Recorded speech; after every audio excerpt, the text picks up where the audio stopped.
Welcome to this course on aspects of Western philosophy, module 17 and lecture number 17. So, in continuation with what we have been discussing in the previous lecture, the philosophy of George Berkeley, we will see some of his concluding remarks, or rather we will try to wrap up the contributions of this great empiricist philosopher George Berkeley in this lecture. So, these are some of the issues which we have already discussed and a summary of those things which we are going to discuss in this lecture. So, we have started with Berkeley's immaterialism here, and following this there is a refutation of material substratum which we have already seen, and this refutation of material substance has been substantiated by the refutation of primary qualities secondary qualities distinction. And in today's lecture we will see another one, the refutation of abstract ideas. Probably these three refutations, or rather the refutation of the distinction between primary and secondary qualities and the refutation of abstract ideas jointly would show that or demonstrate that the concept of material substance or material substratum as people like John Locke understood it does not exist. This is what Berkeley was trying to argue, and from this we can conclude that material substance is a mere combination of sensible qualities. Ideas we perceive are things themselves, there is nothing beyond these ideas which we perceive, as Locke's representationalist epistemology would argue. So, these ideas are things in themselves for Berkeley. Then again there is nothing beyond sensations, every reality is psychic, which is termed as esseit percipi, or to be is to be perceived. Basically see two things in this lecture.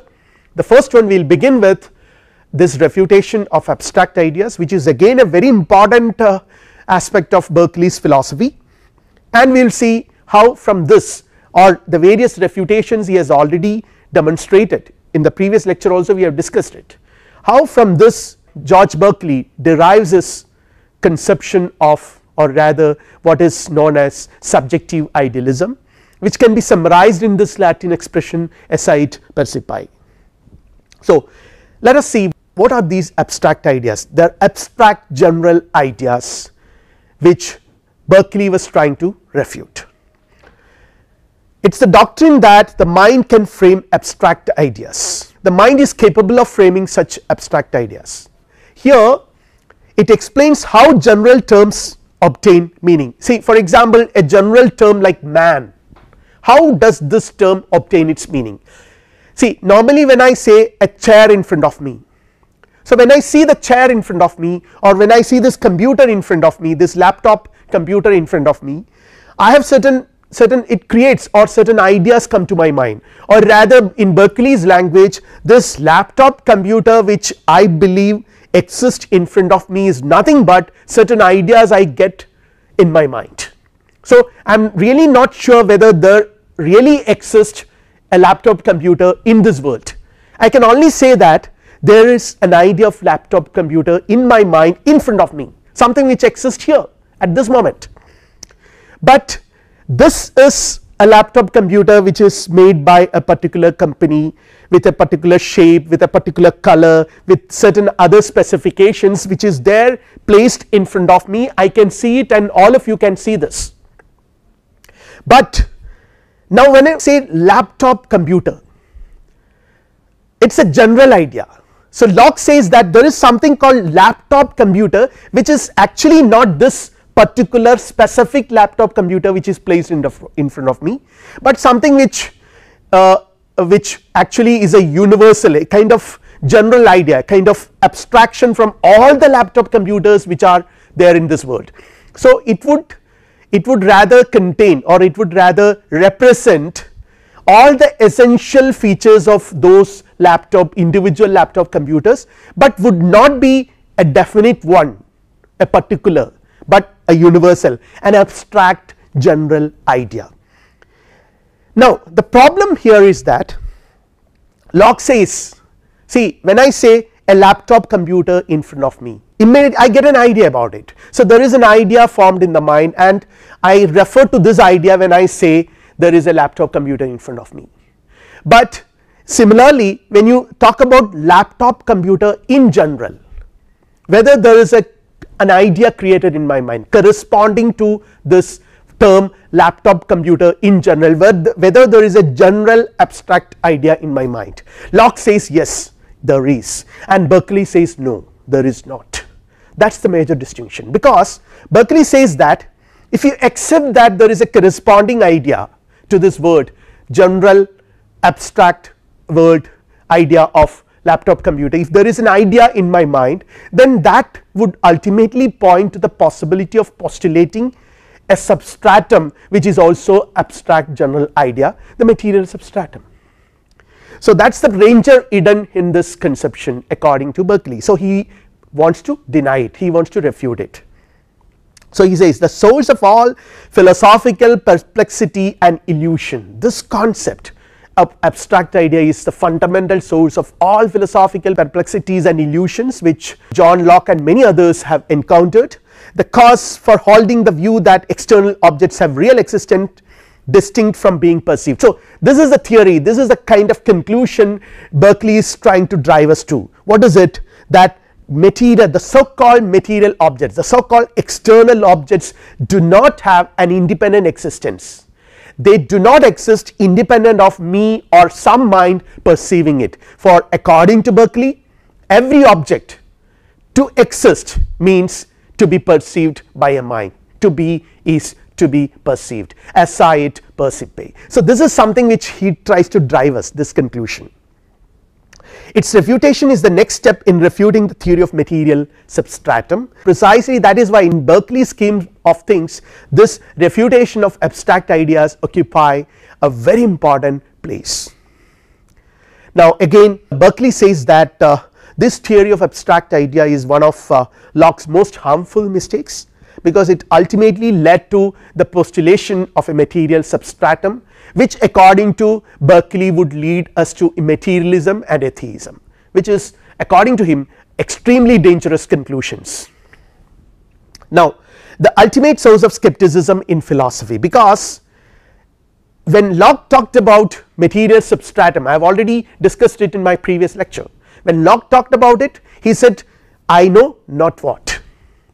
So it leads to a kind of skepticism, I know that it exists but I do not know what it is, I have no idea about it, I never know it, it is always unknown, something which is you are forced to postulate an entity which is unknown and unknowable. This leads to a kind of skepticism according to Berkeley.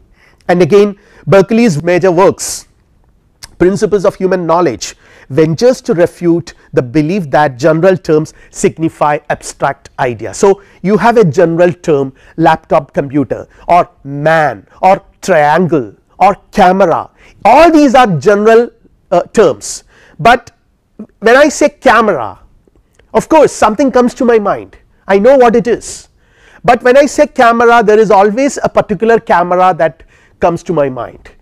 But Locke says that there must be an abstract idea of camera which is not any particular cameras I have ever seen in this world, but something which is mind is capable of abstracting from the different. I would have seen something around 1000 cameras in this world, but my mind has the ability to abstract those essential common universal features of all the cameras and put it under one heading, the abstract idea of a camera.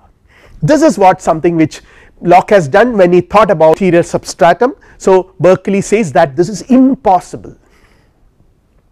So again when you talk about Locke's doctrine of abstract ideas, a general term refers to an abstract general idea.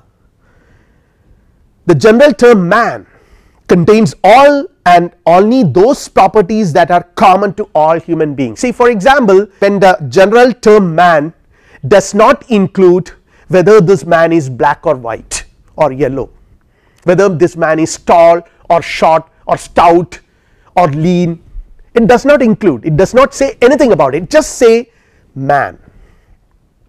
So the common features of all human beings are there. The abstract general idea man refers to the ways in which all men resemble each other, that which makes the stout man and the lean man, the tall man and the short man, the black man and the white man, that common feature. How do you form these ideas? So let us see what Locke says about it. Ideas become general by separating from them all other ideas that determine them to any particular existence. See, I mentioned this example of camera, something which determines a particular camera to be that. See, for example, a movie camera made by a particular company XYZ, whatever it is.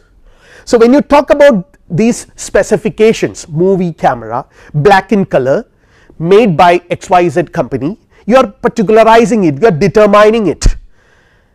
But ideas become general when I separate from them all those ideas which determine them. Black color, movie camera, all these company made up of this company, all these determining factors are abstracted from that, so that you what remains is that substratum, that object which is the camera. All the circumstances of time and place that make a particular existence are separated. So your mind abstract all of them, separate them. Such an abstracted idea can represent more individuals than one. So when I say the more I particularize an object, the more I determine that object, I am reducing that object to one single existence. See, when you talk about me as a human being, I am a human being, this is a very general term. The moment I say I am an Indian, I work in IIT Madras, I work in the Department of Humanities and Social Sciences, I teach philosophy, I stay in this particular room, I specialize in these particular areas. So all these are determining factors which would limit me and ultimately pinpoint to one individual. So this is something which you work out the reverse, all those determining factors you separate, and what remains is the general idea, the human being, the man. Specific individual characteristics are omitted and only common characteristics possessed by all members are retained. So there is a process of retention as well as omission. You omit specificities, retain commonalities.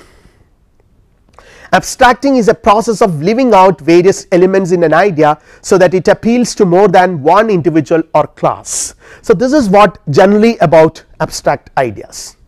All of us have the ability to frame such conceptions about man. Vaguely I know what I mean by man, I do not have to really go back to Platonic universal forms to understand an idea of man which I have. We all know what we mean by that. But from this basic assumption, Locke makes certain conclusions. He says that mind is capable of abstracting and forming such abstract general ideas, separating one from all others that make it a particular. This abstracted idea stands for something real. So from this you conclude that there is something real that corresponds to this abstract idea, something which Plato also have done. According to Plato, there are forms, the universal essences. Every object in this world is a participant on that universal essence, it is a mere copy. And he says that there is one original for which all the particular objects are copies. So there is one chair, the universal essence of chair according to Plato, to which all the chairs which we encounter in our day to day life are copies of. So that original, so you say that there is something which corresponds to the abstract general idea your mind frames in reality. When you construe that picture of reality where something there is corresponding to this, the kind of representationalist epistemology which Locke was trying to advocate, that is problematic. According to Berkeley, the idea of material substratum is formed in a similar fashion. Let us see the idea of human. I have already mentioned it, colored but has no determinate color, includes a general idea of color, that is all. There is a color, but whether it is white or black or brown or yellow, that is not being mentioned, that is not being specified. again has a size but has no determinate size, never say stout or lean or short or tall. Strip particularizing qualities.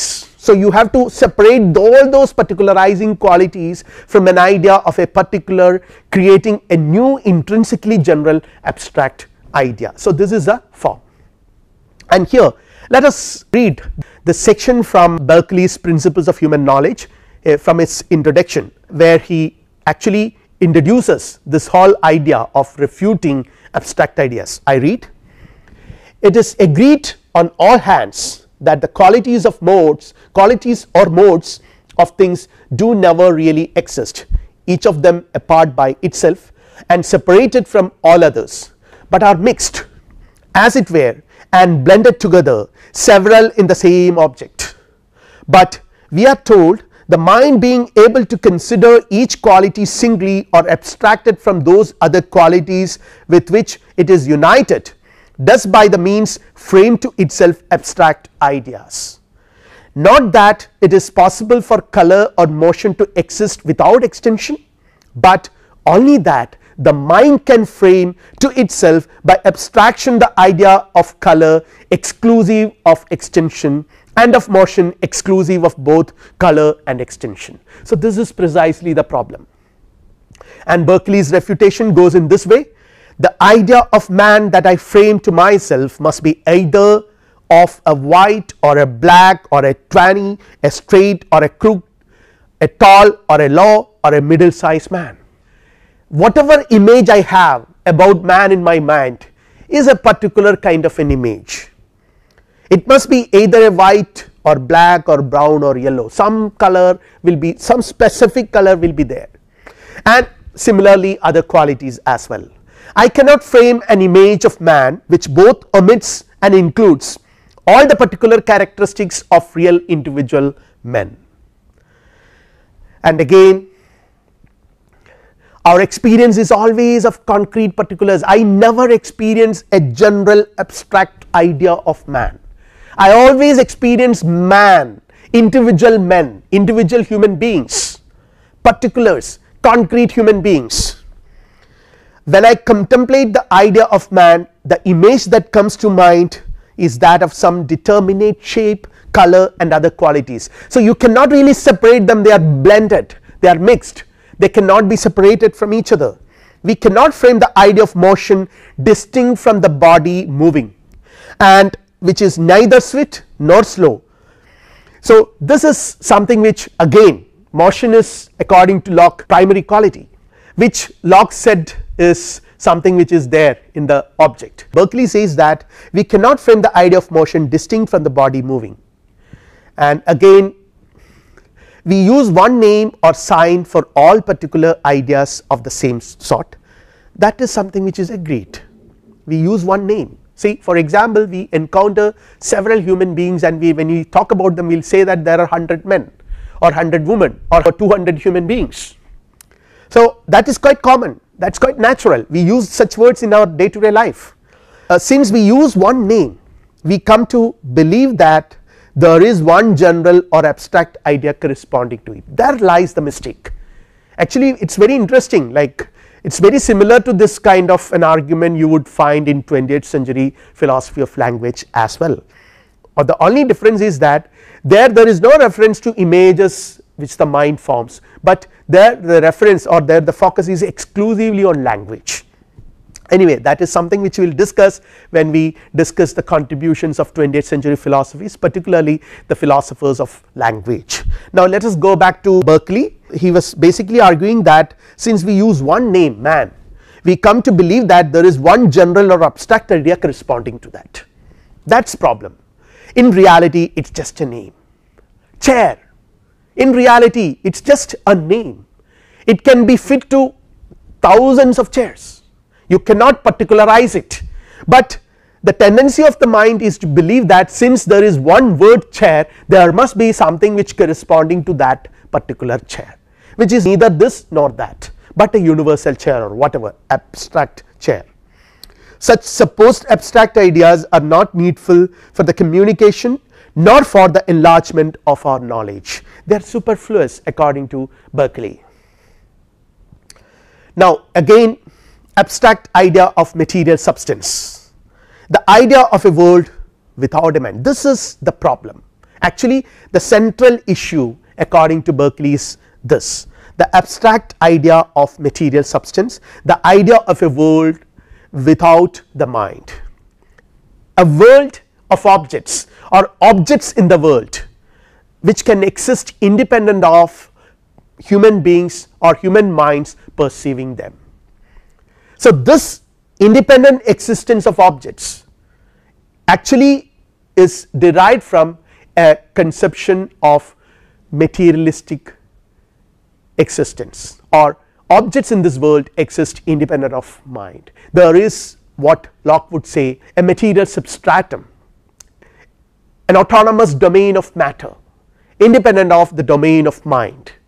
The Cartesian dualism, mind and body separate from each other, something which Berkeley was trying to refute. He was trying to argue that every reality is mental, every reality is spiritual, every reality is psychical.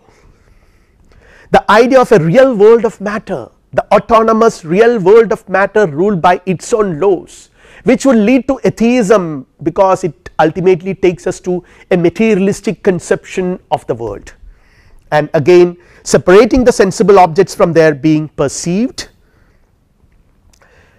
conceiving of matter existing unperceived. So this is something which you can say, because when you construe an abstract idea of material substratum, for example, you do not see it, you have no idea about it, you, in the sense that you have no sensation of this abstract idea, but still you believe that, or you contend that it exists. So here you are conceiving the existence of matter, or matter as existing unperceived, though you do not see it. I know not what, this is what Locke says, I do not see it, I do not perceive it, but still it exists. We cannot conceive any sensible thing or object distinct from the sensation or perception of it. This is Berkeley's ultimate conclusion. No object in this world can exist independent of its being perceived by a human mind, so because every reality is psychical. So here let us see this figure, the objects of human knowledge. We are talking about the objects of human knowledge.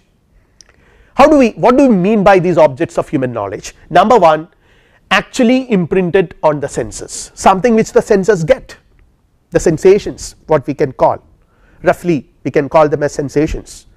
The second one is perceived by attending to the passions and operations of the mind. So this is what something roughly we can call reflections, that is again an object of human knowledge. And the third one is ideas formed by the help of memory and imagination, something which I already have experienced it, now I recollect them, I am memorizing it and recollecting it now, I have already memorized it and I am now recollecting it. So all these three are the objects of human knowledge, and Berkeley is trying to say that every knowledge, all human knowledge is derived from these three sources, either through imprinted on the senses, ideas which we get, senses, second one is reflection, and the third one is from memory. So all these do not exist without the mind, everything exists in the mind, so everything is mental. This is what he says. Now again he raises certain objections against abstraction. We have general ideas but not abstract general ideas. So this is again a very interesting twist in Berkeley's philosophy, because though he begins by refuting the notion of abstract ideas, he clarifies that I am not against general ideas, say general idea of man or chair or camera or whatever, which is very essential for our day to day communication. If you do not have such general names, we cannot probably communicate meaningfully in our day to day lives. So Berkeley never denies the fact that general ideas exist, but he only reminds us that though general ideas exist, they are not abstract general ideas, in the sense that corresponding to them something exists in a world. Every general idea is a particular idea which is used to refer to a whole group. So in that sense its value is pragmatic, we can say it does not exist corresponding to that there is no reality that existing. So there is no ontological correspondence to a general idea, so that we can have an abstract idea. So general ideas are not abstract general ideas. Every general idea is a particular idea which is used to refer to a whole group. So when I talk about motion, it is a general idea of motion I have, but this idea I have about motion involves a body, a particular body moving. I cannot imagine or envisage motion by separating a particular body under motion. Similarly, when I talk about man, my concept of man, my idea of man is, my general idea of man is always corresponds to any one particular man. All ideas are images. This is something which I have already explained in the previous lecture. So ultimately he was trying to argue that all these ideas are images, and we cannot form an image of an abstract general idea, something that possesses no specific qualities, because every image is formed with a quality, or they are more or less synonyms, images and qualities.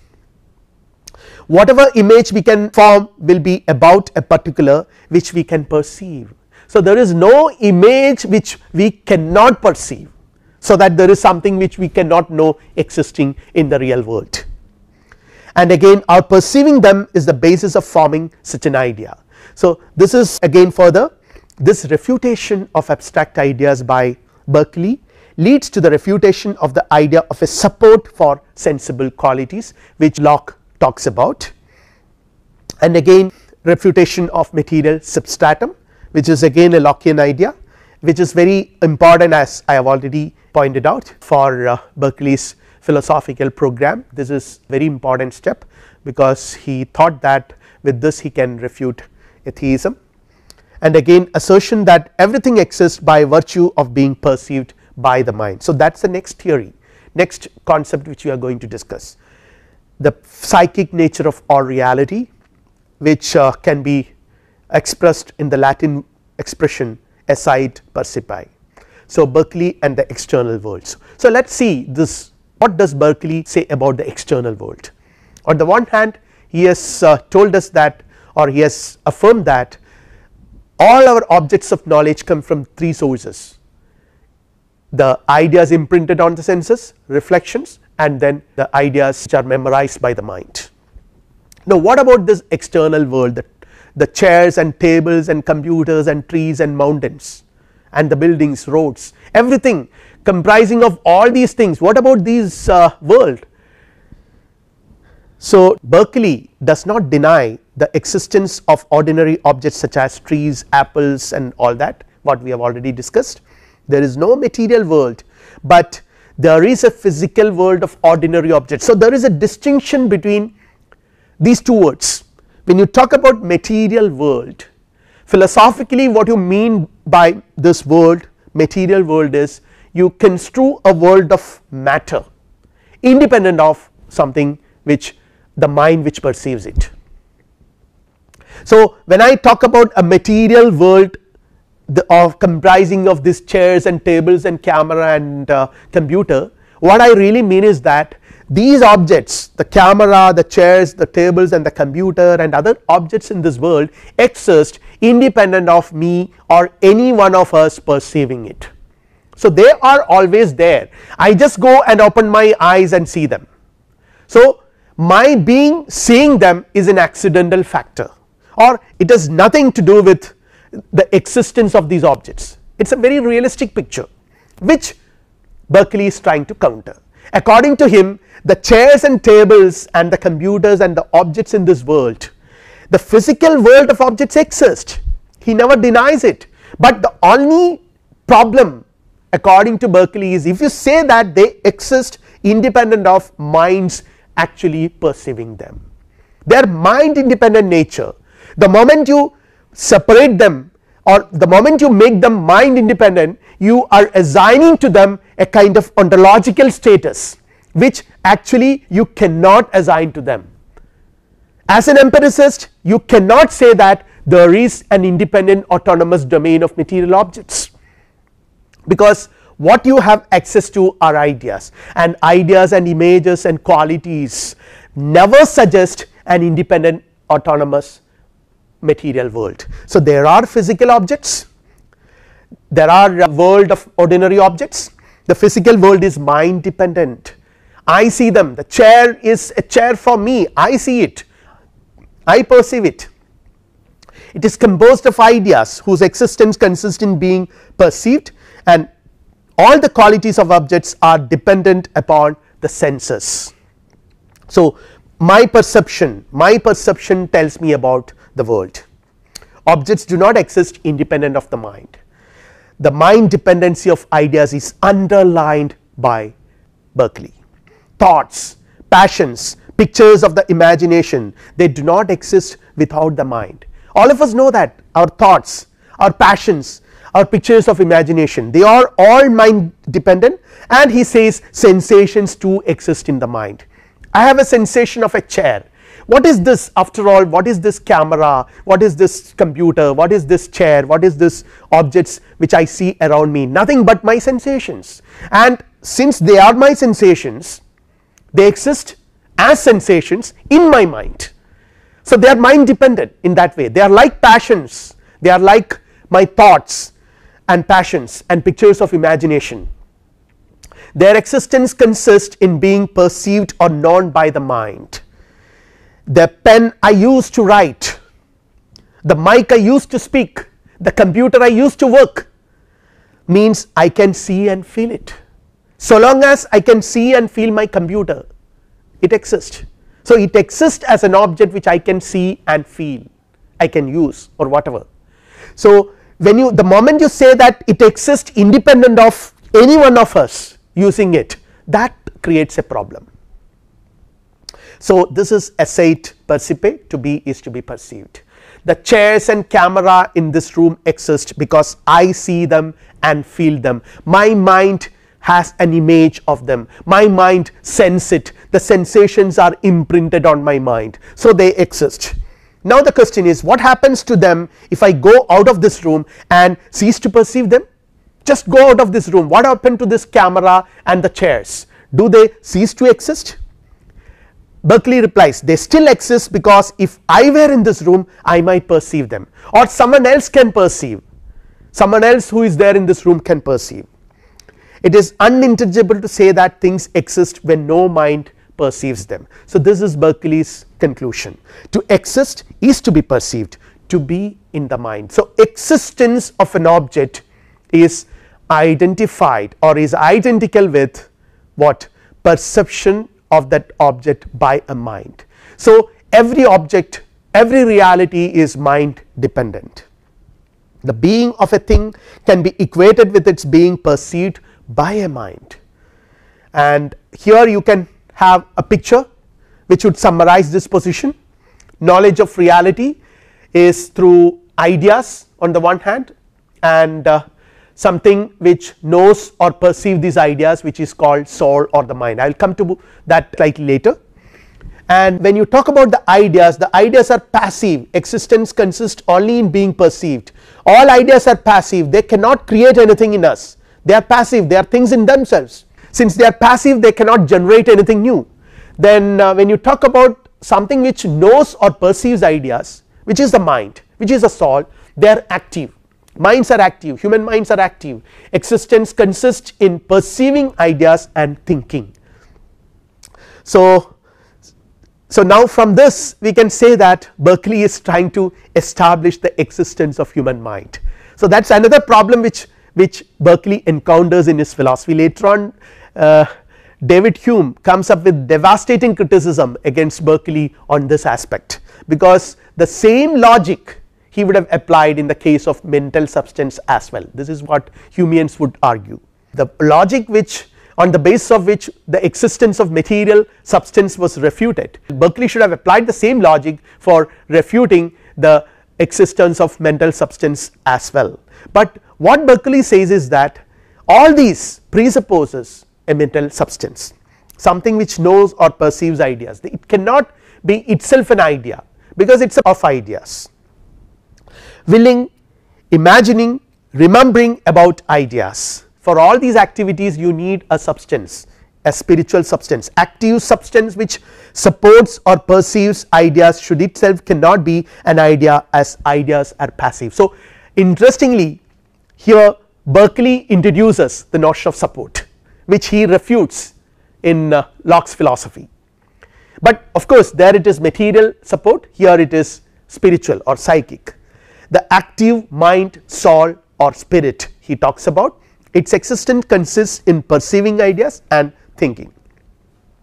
Now when we talk about ideas in the mind, they are inert, fleeting, dependent beings, they depend on the ideas, they are not independent of the mind, they do not subsist by themselves but they subsist in the mind, they are supported by or exist in minds or spiritual substances, but when we talk about the minds, they are active indivisible substances and cannot have an idea of it, as it is the thing which has ideas. So something which has ideas you cannot have an idea of it. Now in a sense this is what Berkeley's subjective idealism is to be perceived. That expression would actually summarizes Berkeley's position of subjective idealism. Now the problem is that if you subscribe to a kind of subjective idealism in this fashion, this might ultimately take you to a kind of solipsism. If everything exists is an idea in the mind, then this leads to a kind of solipsism. If what will happen if everything is an idea in my mind, reality is mental, then what happen if I cease to exist? Does the world too come to an end? The moment I cease to exist, does the world also cease to exist? Because you have already stated that all reality, the world depends on the mind for its existence. I and my ideas alone exist, this is solipsism. I can always conceive that I alone exist and this entire world is nothing but a creation of the ideas in my mind. The world is in my mind. You can actually say that this is the conclusion we can derive from Berkeley's extreme form of subjective idealism. My mind creates the world.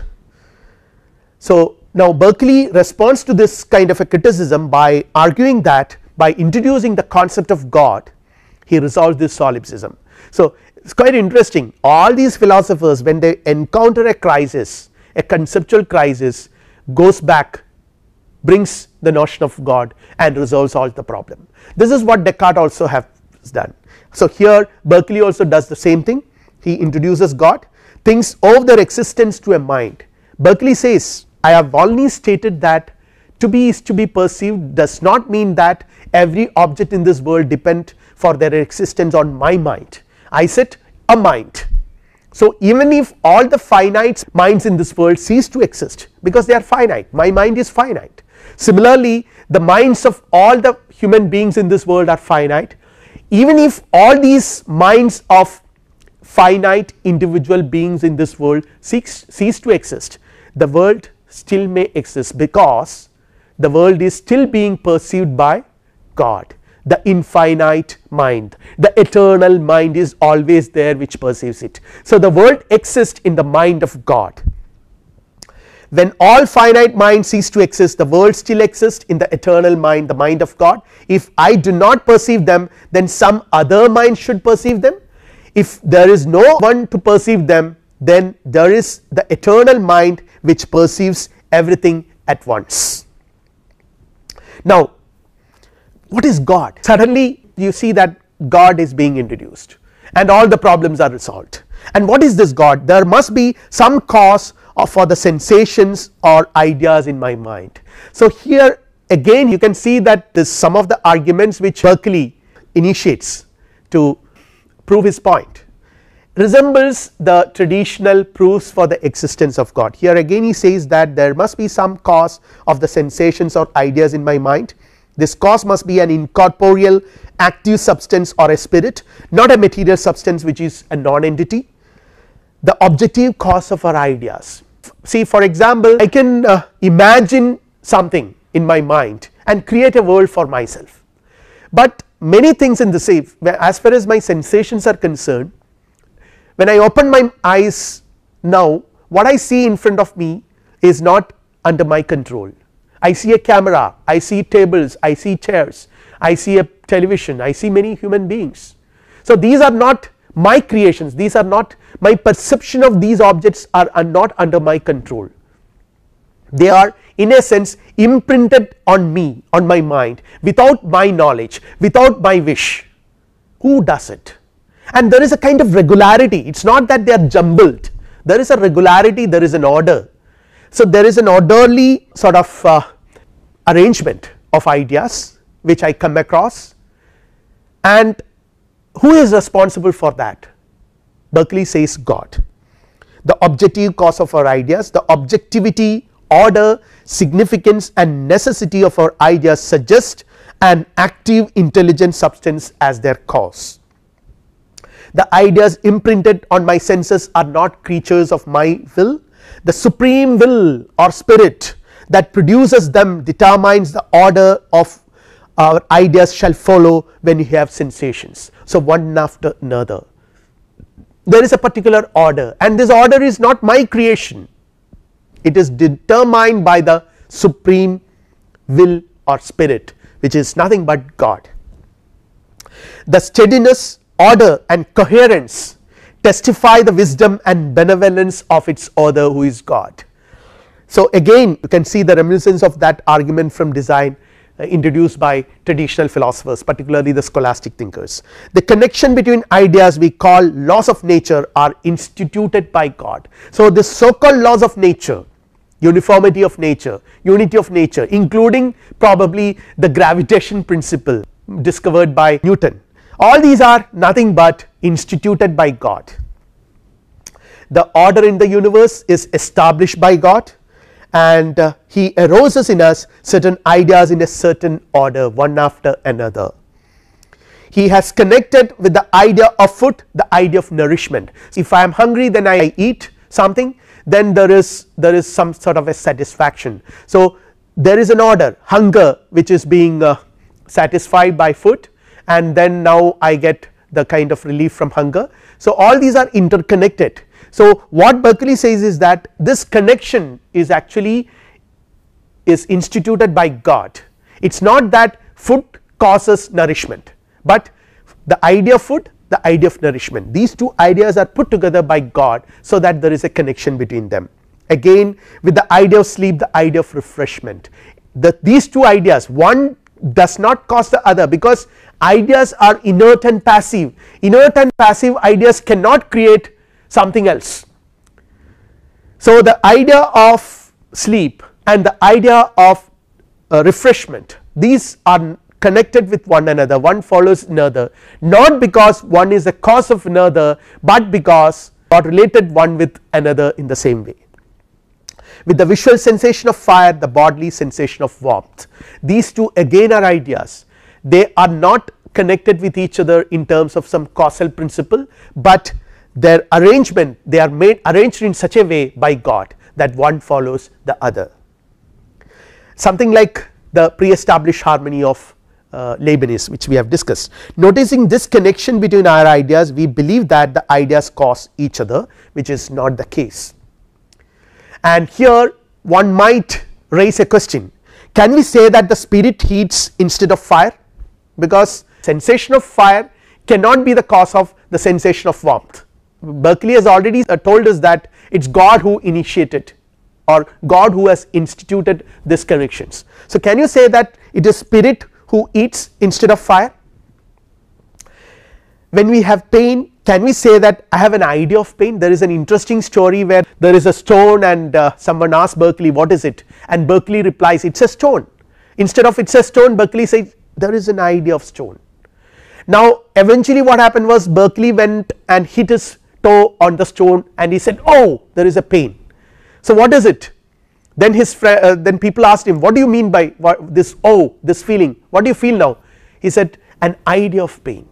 He never said pain, an idea of pain. He never said stone, an idea of stone. But we cannot speak, our day to day communication, our day to day conversation cannot be in this fashion. In our day to day conversation, a stone is a stone, it is not an idea of stone. A chair is a chair, not an idea of chair. A man is a man, not an idea of man. A pain is a pain which I experience, I have to treat it. So there is a gap between what philosophically what is right and what is right and what is okay in the commonsensical world. So you have to negotiate that, and Berkeley says this does not sound odd because we must think with the learned and speak with the vulgar. When I think, I should think like a philosopher, I should realize that these are all ideas and they are not interconnected by means of a causal relationship. The relation, the connection, whatever I see around is nothing but they are all instituted by God. All these are part of my philosophical vision about this world. But when I enter into a day to day normal conversation with my friends, with my fellow human beings, I cannot employ the language of a philosopher. So though I think like the learned, like a philosopher, when I speak with the vulgar, with the common man. I would say that please take your seat, please take that chair and sit on it, please take the pen and write. I do not say idea of pen and idea of writing, that would seem a little odd, no doubt. And those who accept Copernican theory still speak of the sun rising. They know that the sun does not rise, the sun is a star, it does not rise, and the earth is revolving around that. All these scientific theories, the complex scientific theories, all of us know, but still we say that the sun rises in the east. So Berkeley's ontology, let us summarize, consists of three things. There is God, who is the institutor of all connections or relationships.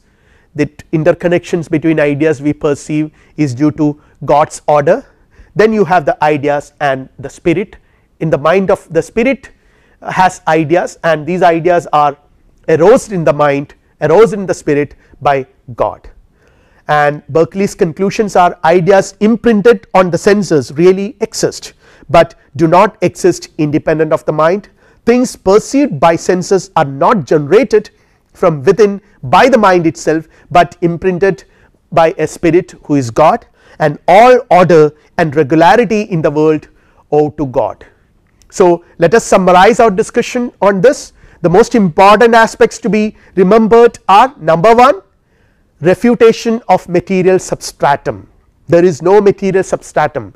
Number 2, which follows from this, is that every reality is psychic in nature. To be is to be perceived, sight perceived by.